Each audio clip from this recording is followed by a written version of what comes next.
यहाँ पे अगर हम लोग देखेंगे कि ये वाई पीस दिखाया गया है, कुछ लोग उसको वाई ब्रेंच भी कहते हैं। इसका इस्तेमाल जो है, इसका इस्तेमाल तीन सिमिलर डायमीटर के जो पाइप्स होते हैं, उन तीन सिमिलर डायमीटर के पाइप्स को वाई शेप में कनेक्ट करने के लिए किया जाता है। ये एक ऐसी एक्सेसरीज है, मोस्टली ये मैन्युफैक्चर की जाती है, बनाई जाती है, ना कि ये रेडीमेड मिलती है। अगर आपको मार्केट में इसको रेडीमेड लेना है तो फिर जो स्टैंडर्ड एंगल्स होते हैं, उन स्टैंडर्ड एंगल्स में, मतलब क्या है, ये वाई का जो एंगल होता है ये स्टैंडर्ड रखा हुआ मिलेगा, तो फिर उसी एंगल में आपको उसको परचेस करना पड़ेगा। लेकिन अगर आपको यही वाई फिटिंग जो है ये अलग एंगल्स में चाहिए तो फिर उसको बनाने की रिक्वायरमेंट होती है। मतलब क्या है कि पाइप के तीन अलग अलग पीसेस को कटिंग करके उसको बनाया जाता है। ये जो पीस है, ब्रांच पीस है, वाई पीस है, ये पीसेस बनाते समय जो वेल्डिंग की जाती है, उस वेल्डिंग करने के लिए या इसका मैन्युफैक्चरिंग करने के लिए हाई स्किल्ड वेल्डर की रिक्वायरमेंट होती है, जो उस ब्रांचेस को अच्छी तरीके से जोड़ सके, क्योंकि इसके अंदर से लीकेज होने का चांसेस ना के बराबर होना चाहिए, तभी ये सही तरीके से काम कर पाएगा। तो यह है वाई पीस।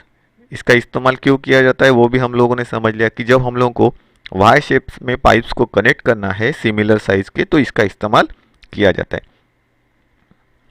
इसका shape Y, English letter Y की तरह दिखता है, इसके लिए इसको क्या बोला जाता है, वाई पीस या वाई ब्रेंच बोला जाता है। उसके बाद जो नेक्स्ट हम लोगों को देखना है, इसे कहा जाता है ब्रांच पीस।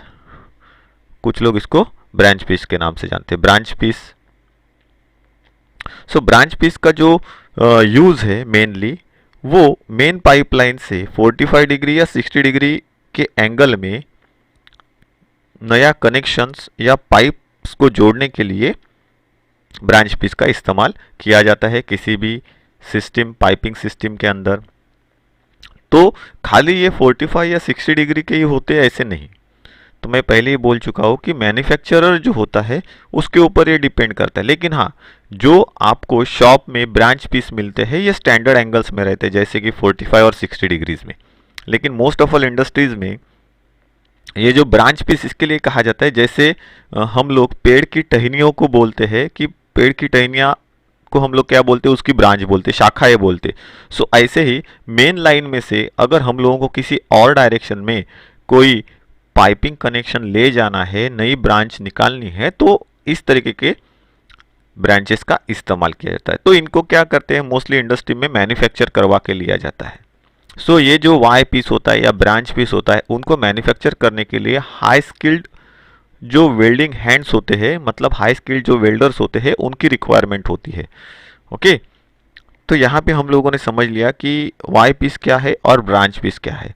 इसके बाद जो हम लोगों को देखना है वो है फेरल के बारे में। फेरल किस तरीके से दिखता है, तो यहाँ पे हम लोगों ने देख लिया। मोस्टली ये फेरल का जो सिस्टम है, प्लम्बिंग के अंदर जहाँ पे हम लोग ट्यूबिंग करते हैं, तो ट्यूबिंग के अंदर सबसे ज़्यादा इनका इस्तेमाल होता है। जैसे कि ट्यूबिंग की बात करें तो जैसे कि न्यूमेटिक्स में हो गया, हाइड्रोलिक्स में हो गया, जहाँ पे पाइप्स की जगह पे ट्यूब्स का इस्तेमाल किया जाता है मोस्टली। या फिर अगर हम लोग देखेंगे तो जहाँ पे हमारा रेफ्रिजरेशन है, एसीज है, इनके अंदर जो कूलिंग सिस्टम है, जहाँ पे ये कॉपर के पाइप्स इस्तेमाल में लाए जाते हैं, जैसे यहाँ पे सिस्टम में दिखाया गया है, ड्राइंग में दिखाया गया है। वहाँ पे उन पाइप्स को इंस्टेंटली कनेक्ट करने के लिए, मतलब फिटिंग जल्द से जल्द हो सके, ज़्यादा टाइम ना ले, तो वहाँ पे क्या किया जाता है, फेरल्स का इस्तेमाल करते हैं। फेरल जो है ये अलग अलग मेटल से बनाए जाते हैं। वो डिपेंड्स होता है कौन सा मटेरियल उसके अंदर से फ्लो होने वाला है। फेरल को जोड़ने वाले जो भी अटैचमेंट्स होती है, उनका मटेरियल, उनका थ्रेड्स, उनके बाकी सभी जो लीकेज फ्री बनाने वाले जो भी पार्टिकल्स है, वो सभी पार्ट जो है ये सभी डिपेंड्स करते हैं जो अंदर से बहने वाला फ्लो है उसके ऊपर। फेरोल क्या होता है, ये एक यूनियन के जैसा होता है। जैसे हम लोगों ने देखा यूनियन क्या है, तो यूनियन की बात करें तो हम लोग क्या बोलते हैं, यूनियन का मतलब क्या है, यूनियन मतलब क्या है, बहुत सारी चीज़ें वहाँ पे इकट्ठा होती है। तो यूनियन कोई एक पार्ट नहीं है, बहुत सारे अलग अलग हिस्सों को मिलके वो एक पार्ट बनाया गया है, जिसको हम लोग बोलते हैं यूनियन। जैसे कि इंडस्ट्री में यूनियन बोलेंगे तो किसको बोला जाता है? इंडस्ट्री में यूनियन कामगार संगठना या वर्कर संगठना हम लोग बोलते हैं, जिसको हम लोग यूनियन के नाम से जानते हैं। इसका मतलब क्या है? संगठन होता है, बहुत सारे लोग वहां पे इकट्ठा होते हैं। तो यहाँ पे यूनियन का मतलब क्या होता है? तो यूनियन में भी क्या है? बहुत सारे पार्ट मिलके एक पार्ट बनता है, और जो कहीं पे फंक्शन करने के लिए प्लम्बिंग में इस्तेमाल में लाया जाता है। सो यहाँ पे फेरल जो है, ये फेरल भी एक इंडिविजुअली इस्तेमाल में नहीं आता है, बहुत सारे पार्ट्स का मिलके वो इस्तेमाल में लाया जाता है। जैसे कि यहाँ पे हम लोगों ने ड्राइंग में दिखाया है, उसमें नट होता है, फ्रंट फेरल होता है, बैक फेरल होता है, इंस्पेक्शन चेकिंग रिंग होती है, उसके बाद आइडेंटिफिकेशन रिंग होती है, बॉडी होती है, इंस्पेक्शन चेकिंग प्लग्स होते हैं। ओके, सो ये बहुत सारे पार्ट से मिलके एक पार्ट बनता है, तभी ये काम कर सकता है। तो इसीलिए उसको क्या बोला जाता है कि ये यूनियन के जैसे होता है। क्यों? क्योंकि ये बहुत सारे पार्ट से मिलके बना हुआ रहता है। और मोस्टली ये कहाँ पे होता है? अगर हम लोग हमारे घर के अंदर जो वाटर सप्लाई होता है गवर्नमेंट का, पानी की जो लाइंस होती है, उसके ऊपर एक मीटर बिठाया जाता है।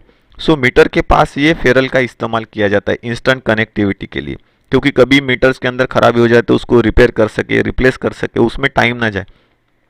तो वहाँ पे इस सिस्टम का इस्तेमाल किया जाता है या इस डिवाइस का इस्तेमाल करते हैं। तो फेरल क्या है? फेरल दो पाइप्स को जोड़ने के लिए एक डिवाइस है, जिसके द्वारा उन पाइप को सरलता से हम लोग खोल सकते हैं या फिर बंद कर सकते हैं। क्योंकि सॉकेट के द्वारा ज्वाइन किए गए पाइप्स को बीच में ही खोलने से क्या हो सकती है? तकलीफ हो सकती है। उसके लिए ज़्यादा इंस्ट्रूमेंट की रिक्वायरमेंट होती है, ताकत लगानी पड़ती है। ये पार्ट जो है, ये पार्ट्स जिसको हम लोग फेरुल कहते हैं, ये फेरल जो है, ये फेरुल अलग अलग पार्ट से बन के मिलता है। इसके अंदर 2, 3, 4 अलग अलग पार्ट्स होते हैं। डिपेंड करता है आपकी असेंबली की रिक्वायरमेंट क्या है, उसके हिसाब से अलग अलग शेप्स के अलग अलग अटैचमेंट्स वाले फेरल्स मार्केट में अवेलेबल होते हैं। इनके दोनों एंड पर थ्रेड्स बने हुए रहते हैं, और इनको जोड़ने के लिए एक कपलिंग नट इसके अंदर ही बना हुआ रहता है। इस नट के द्वारा हम लोग इसे आसानी से खोल सकते हैं या फिर बंद कर सकते हैं। मतलब क्या है? उसको ओपन कर सकते हैं या टाइट कर सकते हैं, मतलब डिसमेंटल और असेंबल कर सकते हैं। मोस्टली फेरल जो है ये ब्रास से बनाया जाता है, लेकिन as per the industrial requirement बहुत सारी जगहों पे फेरल रबर, मतलब प्लास्टिक जिसके अंदर रबर की गैस्केट्स है, या रबर के फेरल्स है, जैसे फ्रंट फेरल हो गया, बैक फेरल हो गया। डिपेंड करता है। तो ये प्लास्टिक, ब्रास, एल्यूमिनियम, इनके ज़रिए बनाए जाते हैं। डिपेंड करता है कहाँ पे उनका इस्तेमाल करना है उसके ऊपर। इसके बाद जो हम लोगों को देखना है ये है pipe fitting tools. Plumbing work करना है तो प्लम्बिंग वर्क के लिए हम लोगों को अलग अलग इंस्ट्रूमेंट्स की रिक्वायरमेंट होती है, जो कि प्लम्बिंग की एक्सेसरीज को होल्ड करे। पाइप के ऊपर आपको कोई काम करना है तो उस समय पे पाइप को होल्ड करे। ये खूबियाँ उन इंस्ट्रूमेंट्स के अंदर होनी चाहिए। उसके हिसाब से अलग अलग ऑपरेशन के पर्पज़ के अनुसार अलग अलग इंस्ट्रूमेंट्स, इक्विपमेंट्स, टूल्स जो है प्लम्बिंग में इस्तेमाल में लाई जाती है। तो उन्हीं को हम लोग क्या कहते हैं? पाइप फिटिंग टूल्स या प्लम्बिंग टूल्स, इंस्ट्रूमेंट्स और इक्विपमेंट्स, जिनके बारे में हम लोगों को यहाँ पे जानकारी लेनी है। उसमें से पहला है कि पाइप वाइज। पाइप वाइज क्या है? तो प्लम्बिंग के अंदर हम लोगों को पाइप्स के ऊपर अलग अलग ऑपरेशंस करने पड़ते हैं, जैसे कि पाइप को काटना है, पाइप के ऊपर थ्रेडिंग करना है, या अदर ऑपरेशंस पाइप के ऊपर करने हैं। उस समय पे पाइप को इजीली होल्ड कर सके ऐसा एक डिवाइस रिक्वायर्ड होता है, जिसको हम लोग होल्डिंग डिवाइस कहते हैं। ये होल्डिंग डिवाइस जो है, जो पाइप को होल्ड करने का काम करता है, उसको ही हम लोग क्या कहते हैं? Pipe vice. बहुत सारे टाइप्स के अंदर ये पाइप वाइस हम लोगों को मार्केट में अवेलेबल होते हैं। डिज़ाइन अलग अलग है, लेकिन पर्पज़ एक ही है। सबसे ज़्यादा जनरली हम लोग प्लम्बिंग में जो पाइप वाइस इस्तेमाल में लाते हैं, उसके कुछ टाइप्स यहाँ पे मैंने दिखाए। जैसे कि यहाँ पे मैं एरो से आपको दिखा रहा हूँ, दूसरा है यहाँ पे, ये तीसरा यहाँ पे, चौथा यहाँ पे है, यहाँ पे एक है, यहाँ पे एक है। सो ये अलग अलग टाइप के पाइप वाइज है और पाइप वाइज के पार्ट्स को यहाँ पे मैंने इंडिकेट किया गया है, जैसे कि लोअर जॉ है, अपर जॉ है, स्पिंडल है, हैंडल है। और इसके बारे में मैंने वॉइस के लेसन में आपको बताया भी था, लेकिन इसको और अच्छी तरीके से मैं दोबारा आपको वहाँ पे क्या करना है और रिकॉल करने वाला उस नॉलेज को, इंफॉर्मेशन को। सो ये ध्यान में रखना है कि प्लम्बिंग शॉप में पाइपलाइन की फिटिंग करने के लिए, पाइप के ऊपर थ्रेड काटने के लिए या उनको मोड़ने के लिए, टाइट करने के लिए अलग अलग प्रकार के टूल्स इस्तेमाल में लाए जाते हैं। उनमें से ही पाइप को होल्ड करने की सबसे ज़्यादा रिक्वायरमेंट होती है और उसके लिए, होल्डिंग के लिए ये पाइप वाइज जो है, ये पाइप वाइज इस्तेमाल में लाया जाता है। सो जिसके बारे में हम लोग जानकारी लेने वाले हैं। सो इसका इस्तेमाल सर्कुलर जो चीज़ें होती है पाइप के जैसे, उनको पकड़ने के लिए किया जाता है। जैसे कि पाइप हो गया, स्टर्ड्स हो गए, राउंड बार हो गया, इनको होल्ड करने के लिए इन पाइप वाइज का इस्तेमाल किया जाता है। इन पाइप वाइज के अंदर वी ग्रू वाला, जिसके ऊपर स्टेप्स बने हैं, ऐसे वी शेप का जॉ बना हुआ रहता है।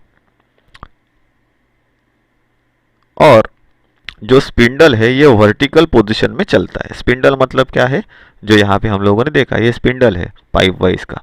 तो ये कैसे ऊपर नीचे होता है, उसको हम लोग क्या बोलते हैं, वर्टिकल पोजीशन बोलते हैं। तो ये ऊपर नीचे चलता है वर्टिकल पोजीशन में। ये जो जॉज होते हैं, इन जॉ के अंदर, ये जो जॉ हम लोग यहाँ पे देख रहे हैं, मैं एरो से आपको दिखा रहा हूँ, ये जो जॉ होते हैं उनके ऊपर 90 डिग्री में क्या किया हुआ रहता है, वी शेप बना हुआ रहता है। मतलब वी शेप कौन सी डिग्री का है, 90 डिग्री का बना हुआ है। और इनके ऊपर स्टेप सरेशन होता है। स्टेप सरेशन मतलब जैसे हमारे घर के अंदर ऊपर चढ़ने के लिए या उतरने के लिए स्टेप्स बनी हुई रहती है, ये भी कैसे रहती है, 90 डिग्री में बनी हुई रहती है। तो यहाँ पे क्या है, ये स्टेप्स बनी हुई, जैसे यहाँ पे मैंने साइड में ड्राइंग में आपको दिखाया, ये स्टेप्स है। तो ये स्टेप्स में क्या बने हुए रहते हैं, सरेशन बने हुए रहते हैं। सरेशन का इस्तेमाल कहाँ पे, सरेशन मतलब क्या है कि बड़ी चीज़ों को होल्ड करने के लिए जो ग्रिपिंग प्रोवाइड की जाती है, मतलब कहाँ पे आपको जॉब के ऊपर बड़े बड़े शेप के जॉब है, उनके ऊपर आपको ग्रिप बिठानी है, तो वहाँ पे सरेशन होता है। और जहाँ पे हाथों की ग्रिप बिठानी है, वहाँ पे नर्लिंग होता है। सरेशन और नर्लिंग क्या है, दोनों भाई भाई है, लेकिन डिफरेंस क्या होता है, एक साइज में बड़ा होता है, एक साइज में छोटा होता है। तो यहाँ पे वो सरेशन होता है, स्टेप सरेशन होता है। और इसकी वजह से क्या होता है कि किसी भी सर्कुलर चीज़ों के ऊपर वो अपनी पकड़ बिठा लेता है, जिसके बारे में मैं आगे आपको बताऊंगा। सो ये कैसे, कौन से एंगल में होता है, तो 90 डिग्री में वो वी ग्रूव्स बने हुए रहते हैं और उनके ऊपर 90 डिग्री के स्टेप सरेशन किया हुआ रहता है। ये जो पाइप वाइज है, ये कास्ट स्टील से बना हुआ रहता है। मतलब क्या है, उसकी पूरी जो बॉडी है ये कास्ट स्टील या कास्ट आयरन से बनी हुई रहती है। और ये जो जॉज है उनको हार्डन और टेम्पर किया हुआ रहता है हीट ट्रीटमेंट के द्वारा। सो जिसकी वजह से ये आसानी से पाइप्स को पकड़ सके। लेकिन ये ध्यान में रखना है, ये इतने ज़्यादा हार्डन और टेम्पर नहीं होते, क्योंकि ज़्यादा हार्डन और टेम्पर करने की वजह से ये पाइप्स को तोड़ सकते हैं, उसके ऊपर मार्क ला सकते हैं। इसके लिए क्या किया हुआ रहता है, नॉर्मल, मतलब ये खुद जल्दी ना घिसे, इसके लिए नॉर्मली उनको हार्डन और टेम्पर, बेसिक हार्डन और टेम्पिंग जो प्रोसेस होती है वो की हुई रहती है। सो जॉब की या जॉब को ज़्यादा मजबूती से होल्ड करने के लिए जो टीथ कटे हुए रहते हैं वो स्टेप्स में कटे हुए रहते हैं, ये मैंने आपको पहले बोला है। इसकी बॉडी कास्ट आयरन, स्पिंडल जो होता है वो माइल्ड स्टील का बना हुआ रहता है। और इसके जो टाइप्स है वो टाइप्स मैंने यहाँ पे आपको दिखाया है, जैसे कि ये यहाँ पे एक है, यहाँ पे एक है। सो इसके अंदर इसको कहा जाता है, जो साइड में आपको दिख रहा है, इसको कहा जाता है लॉकिंग लीवर्स। इसको हम लोग क्या कहते हैं, लॉकिंग लीवर्स। कुछ में नट बोल्ट के अटैचमेंट के थ्रू क्या किया जाता है, पाइप वाइज को लॉक किया जाता है, कुछ में वो नहीं है, जैसे यहाँ पे वो ओपन दिखाया गया है। सो इसका बेनिफिट क्या होता है, ये लॉकिंग लीवर का बेनिफिट क्या होता है। सो जब भी कभी ये असेंबली पूरी तरीके से वीक हो जाती है, क्योंकि ये नट बोल्ट से बनाई गई असेंबली है, तो उस समय पे ऊपर से जैसे हम लोग पाइप अंदर पकड़े हुए पाइप के ऊपर प्रेशर डालने का काम करते हैं, ये पूरा का पूरा ढांचा जो है ये ऊपर की तरफ खींचा जाता है। और ये जो आर्म है या लॉकिंग लीवर है, ये क्या होता है, वहाँ पे दिए गए हुक के अंदर ये कस जाता है और टाइट हो जाता है, जिसकी वजह से असेंबली भले ढीली हो जाए, लेकिन कुछ समय के लिए आपको यहाँ पे जो होल्ड किया जाने वाला पाइप है या राउंड बार है या स्टड है, उसके ऊपर आसानी से टाइट ग्रिप मिलती है जब तक आप उस वर्क को परफॉर्म करें। और जैसे आपका वर्क परफॉर्मिंग हो गया, जैसे आप इस स्पिंडल को घुमाओगे और अंदर आने वाला प्रेशर रिलीज हो जाएगा, ऑटोमेटिकली ये लीवर भी लूज हो जाएगा। आप पाइप को आसानी से वहां से निकाल सकते हो। और कुछ में क्या किया जाता है, इंस्टेंट फिटिंग के लिए क्या करते हैं, वहां पे नट बोल्ट अटैच नहीं करते, उसको खाली रखा जाता है। तो आपका काम क्या होता है, खाली स्पिंडल को गोल घुमा के डिस्टेंस को कम करना, पाइप को यहाँ पे सेट करना और डायरेक्टली लीवर यहाँ पे अटैच करके स्पिंडल को घुमा के पाइप को लॉक करना, जिसकी वजह से पाइप अपनी जगह पे बैठ जाए। बहुत सारी जगह पे अलग अलग पाइप के ऊपर हम लोगों को वर्क करना पड़ता है, तो उसमें ये सिस्टम जो है ये बहुत काम में आती है। और जहाँ पे हम लोगों को छोटे छोटे साइज के पाइप्स के ऊपर वर्क करना है, तो वहाँ पे ये इस टाइप का पाइप वाइज जो है ये काम में आ जाता है, क्योंकि साइजेस जो होती है, लेंथ जो होती है पाइप की कम होती है। तो ये अलग अलग किस्म के पाइप वाइज हम लोग देखे, तो इसके जैसा ही फंक्शन करने वाला ये वाला पाइप वाइज है। लेकिन कंपेरेटिवली अगर हम लोग देखेंगे तो ये सॉलिड होता है, हेवी होता है, क्योंकि इसकी बॉडी उस तरीके से बनाई गई रहती है कि आप डायरेक्टली ओपनली इसके अंदर पाइप को रख सकते, होल्ड कर सकते और निकाल सकते हैं। तो यहाँ पे मैंने पाइप वाइज जो है, उन पाइप वाइज का जो बेसिक टाइप्स है, उस बेसिक टाइप्स के बारे में मैंने आपको बताया। तो इसके अंदर जो वी जॉ होते हैं, उसके ऊपर वी सरेशन या स्टेप्ड सरेशन जिसको बोला जाता है, वो स्टेप सरेशन होता है। ये स्टेप्स जो होते हैं 90 डिग्री में बने हुए रहते हैं। तो यहाँ पे ध्यान में रखना है कि पाइप जो हम लोग इस्तेमाल में लाते हैं, ये पाइप सभी सॉफ्ट होते हैं। सभी पाइप्स कैसे रहते हैं, सॉफ्ट रहते हैं। क्यों? क्योंकि वो हॉलो रहते हैं, तो ज़्यादा प्रेशर आने पर पाइप जो है ये दब जाएंगे। तो यहाँ पे ध्यान में रखना है, पाइप वाइज के ऊपर जो थ्रेड्स बने हुए रहते हैं ये स्क्वायर थ्रेड नहीं होते। बाकी वाइज में हम लोगों ने देखा जैसे बेंच वाइज में स्क्वायर थ्रेड होता है, लेकिन इसमें वो स्क्वायर थ्रेड नहीं होता है। जिसकी वजह से क्या होते हैं कि आप आसानी से इन जॉज को ऊपर नीचे कर सकते हो, इसमें कम समय लगता है। तो अच्छी फिटिंग या अच्छी ग्रिप यहाँ पे पाइप के ऊपर कैसे मिलती है और पाइप क्यों हिलता नहीं है, रिजिड फिटिंग कैसे होती है पाइप के ऊपर, या पाइप को वहाँ पे लॉक कैसे किया जाता है, तो because of the jaws. In jaws की वजह से वहाँ पे क्या होती है, एक रिजिड टाइटनेस क्रिएट हो जाती है, फिटिंग मिलती है। तो ये रिजिडनेस कैसे मिलती है, तो यहाँ पे अगर हम लोग देखेंगे तो ये स्टेप्स है, लेकिन जब इसके ऊपर पाइप को बिठाया जाता है तो क्या होता है, ये स्टेप्स की जो एजेस होती है, ये लाइंस जो होती है, ये पाइप्स के ऊपर काम करती है। तो मैंने पहले ही बोला दो तरीके का कॉन्टैक्ट होता है। देखो यहाँ पे बेरिंग कॉन्टैक्ट की बात आ गई। कौन सा कॉन्टैक्ट होता है, एक होता है पॉइंट कॉन्टैक्ट और एक होता है लाइन कॉन्टैक्ट। पॉइंट कॉन्टैक्ट में क्या होता है, फ्रिक्शनलेस कॉन्टैक्ट होता है, तो वहाँ पे स्लीपरेज का चांसेस ज़्यादा होता है। और जहाँ पे लाइन कॉन्टैक्ट होता है वहाँ पे क्या होता है, फ्रिक्शन ज़्यादा क्रिएट होता है। तो नॉर्मल टायर के अंदर हम लोग बात करेंगे तो मैंने पहले बोला है कि फ्लैट टायर अगर है तो उसका लाइन कॉन्टैक्ट होगा तो उतनी ज़्यादा अच्छी ग्रिप मिलेगी। लेकिन जब किसी पाइप के ऊपर मल्टीपल लाइन कॉन्टैक्ट्स काम करेंगे तो पाइप हिल सकता है क्या, नहीं हिल सकता है, वो उसकी जगह पे लॉक हो जाएगा। तो ये ध्यान में रखना है कि जब इन जॉ के अंदर पाइप्स को रखा जाता है तो देखो ये स्टेप्स है, इन स्टेप्स की ये एजेस है, ये एजेस क्या करती है, मल्टीपली कांटेक्ट करती है उस पाइप्स के ऊपर। मल्टीपल लाइन कॉन्टैक्ट्स ऊपर से और नीचे से पाइप के ऊपर क्रिएट होते हैं। कम प्रेशर में भी पाइप उस जगह पे इजीली होल्ड हो जाता है because of the this line contact method. ये लाइन कॉन्टैक्ट की जो सिस्टम है उसकी वजह से पाइप इजीली उन जॉज के बीच में होल्ड होता है।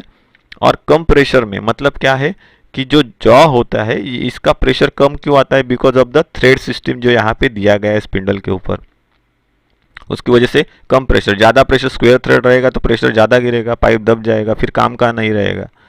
तो इसकी वजह से क्या होता है, पाइप इजीली होल्ड होता है और हम लोगों को सही तरीके का जो ग्रिपिंग है वो ग्रिपिंग मिलता है। इसीलिए प्लम्बिंग वर्क में पाइप वाइज के अंदर ही पाइप्स को होल्ड करने की सलाह दी जाती है। अदरवाइज इसके अंदर आप होल्ड करोगे तो पाइप दबने के चांसेस है और जिसका असर आगे जाके क्या होगा, जो बहने वाला फ्लो है वो क्या करेगा, आपके पाइप को अंदर से डैमेज करेगा, क्योंकि वो अंदरूनी दबा हुआ जो सेक्शन रहेगा उसके ऊपर स्ट्राइक करेगा, तो आपको पता नहीं चलेगा।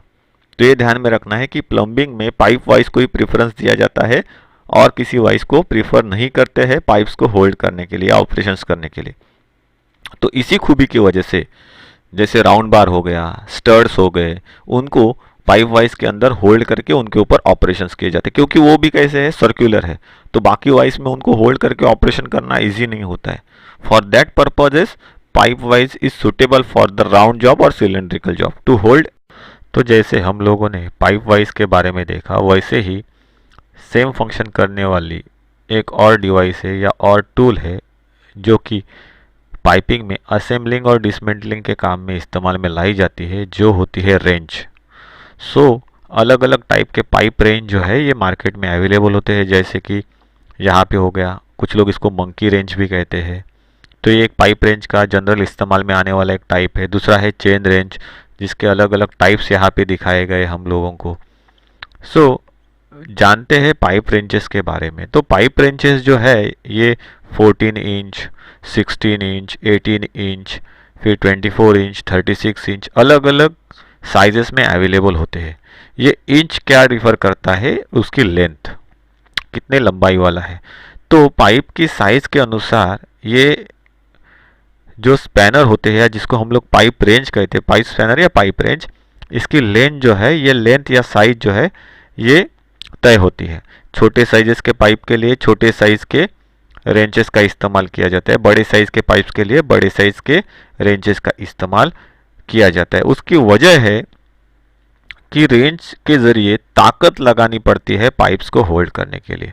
So most of all piping works में जब आपको कहीं पे काम करना है यूजिंग द रेंच, उस समय पे आपको पेयर का इस्तेमाल करना पड़ता है। मतलब एक सिंगल रेंच ज़रूरी नहीं है, आपके पास में 2 रेंच होना ज़रूरी है, तब आप इनके ज़रिए रिक्वायर्ड वर्क कर सकते हो। किस तरीके से, जब आपके पास में होल्डिंग के लिए पाइप वाइज अवेलेबल नहीं है, ऐसी जगह पे जहाँ पे वो पाइप वाइज हम लोग ले जा नहीं सकते और उसके ज़रिए काम नहीं कर सकते हैं, तो पाइप वाइज का कुछ तक का जो काम होता है या वर्क होता है इन रेंचेस के ज़रिए भी किया जाता है। सो इसीलिए प्लम्बिंग में after the pipe wise in ranches को ज़्यादा इम्पोर्टेंस दिया गया है।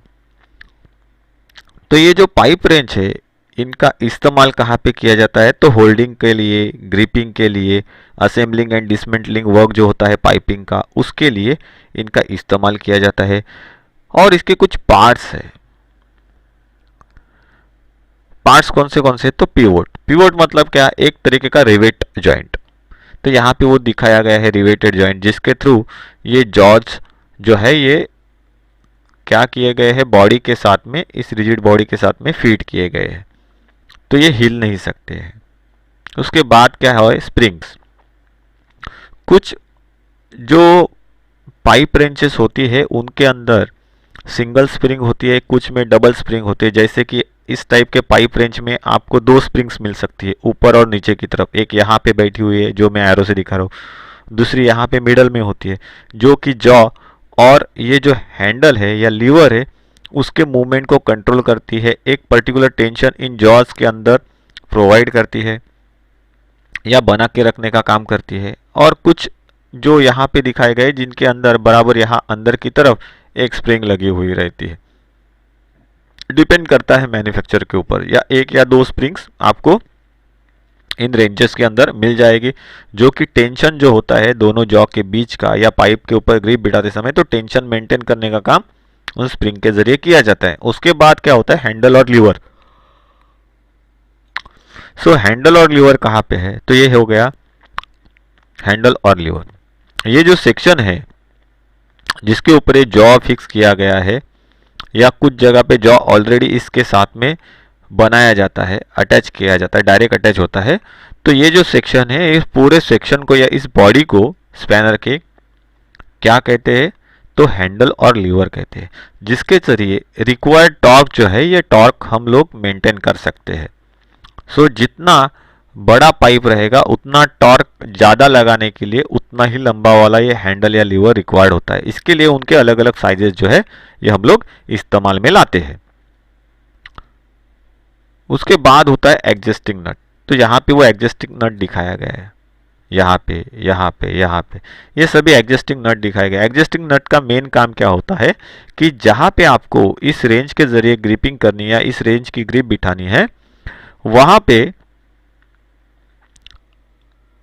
उस साइज के हिसाब से रेंज को एडजस्ट करने की ज़रूरत होती है। तो ये जॉ के बीच का डिस्टेंस या दूरी जो है ये इस एडजस्टिंग नट के ज़रिए क्या की जाती है, कम ज़्यादा की जाती है, और इस रेंज की ग्रिप जो है उन जगहों पे बिठाई जाती है, चाहे वो पाइप होने दो या पाइप एक्सेसरीज होने दो। तो ये इस एडजस्टिंग नट का मेन वर्क होता है। उसके बाद है जॉज।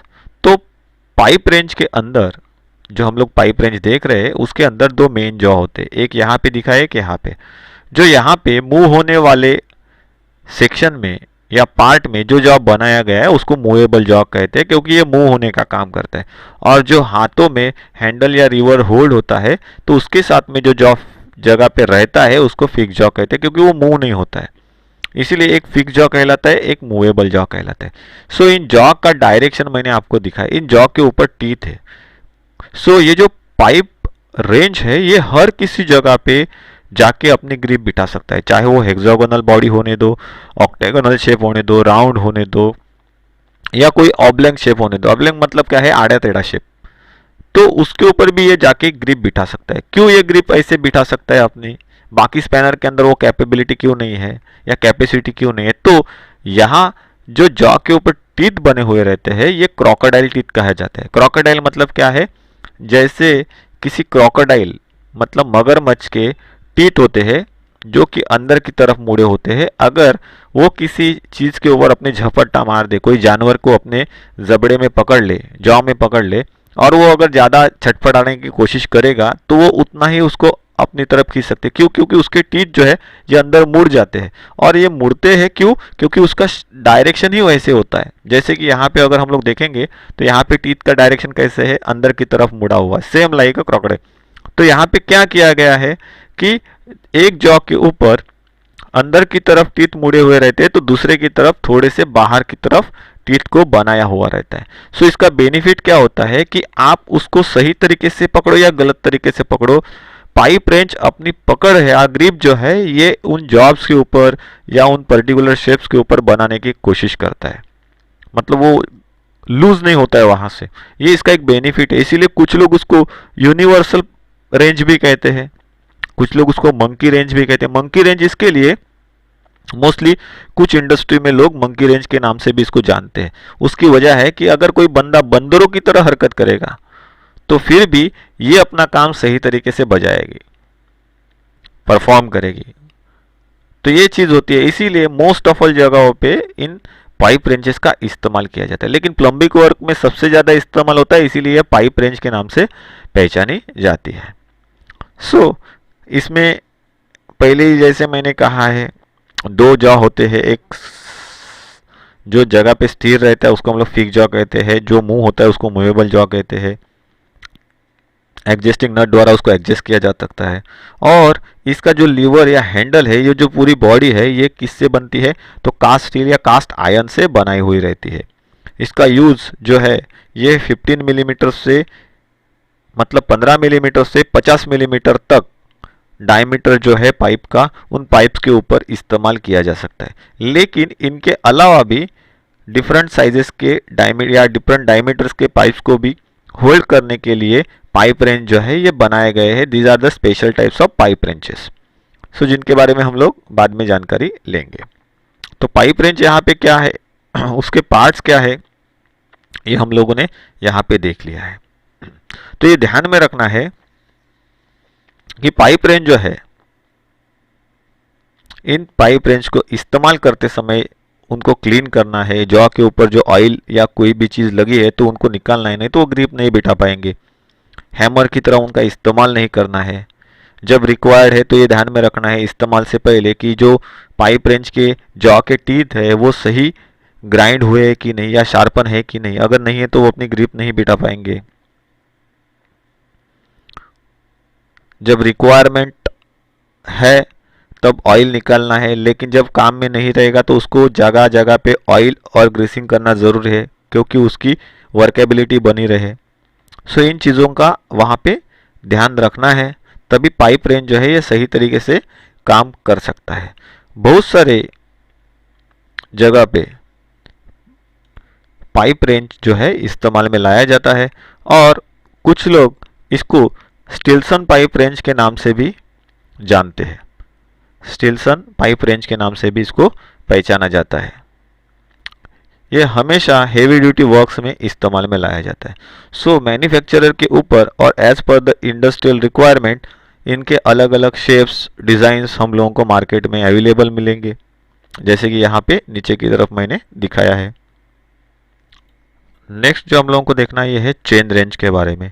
चेन रेंज या चेन पाइप रेंज जो है, इनका यूज जो है यह 50 मिलीमीटर या उससे ऊपर अप्रॉक्सीमेटली 150 मिलीमीटर डायमीटर के जो भी पाइप्स होते हैं उनको टाइट करने के लिए, मतलब फिट करने के लिए, असेंबल करने के लिए या डिसमेंटलिंग करने के लिए, मतलब खोलने के लिए या कसने के लिए इन रेंज का इस्तेमाल किया जाता है। इनके ज़रिए खाली पाइप्स को ही होल्ड करके कसा नहीं जाता है, तो क्या है, जो एक्सेसरीज है उनको भी होल्ड करके उनको कसा जाता है। तो दोनों जगह पे इस रेंज का इस्तेमाल करते हैं, पाइप रेंज का भी और चेन पाइप रेंज, या दूसरा जो हम लोगों ने देखा स्टील्सन पाइप रेंज, उनका इस्तेमाल एक्सेसरीज को होल्ड करके घुमाने के लिए भी किया जाता है या पाइप को होल्ड करके घुमाने के लिए भी किया जाता है। मतलब दोनों असेंबलिंग, डिसमेंटलिंग, होल्डिंग, ग्रिपिंग, ये बहुत कामों में पाइप रेंच जो है वो काम में आती है। सो इस पाइप चेन रेंज के अंदर एक चेन लगी हुई रहती है, जैसे कि हम लोग ड्राइंग में देख रहे हैं। यहाँ पे होल्डिंग के लिए या लॉकिंग के लिए लीवर रहता है जो कि चेन के गैप में जाके लॉक हो जाता है। सो इस चेन को पाइप के ऊपर लपेटा जाता है। पाइप के ऊपर लपेटने के बाद रेंज के ऊपर जो क्लॉ बना हुआ रहता है, यहाँ पे जैसे वो क्लॉ दिख रहा है हम लोगों को, उसके अंदर क्या करते हैं, उसको अटका देते हैं या उसको फंसा देते हैं,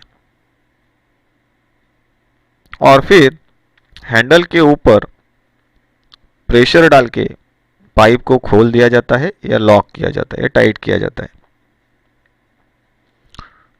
इसका यूज जो है, चेन रेंज का यूज सर्कुलर, सिलेंड्रिकल या फिर आड़े टेढ़े, मतलब एब्लॉन्ग शेप जो होते हैं, ऐसे अनइवन शेप के जो भी जॉब्स होते हैं या चीज़ें होती है उनको कोई भी ऑपरेशन करते समय होल्ड करने के लिए या पकड़े रखने के लिए किया जाता है।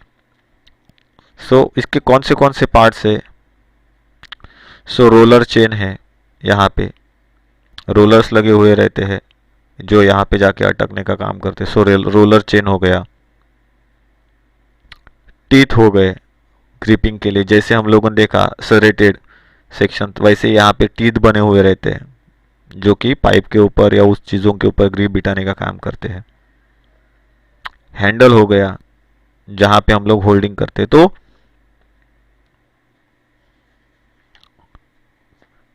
चेन पाइप रेंज क्या है और उसके पार्ट्स क्या है, उसका इस्तेमाल कहाँ पे किया जाता है, ये हम लोगों ने यहाँ पे जान लिया है।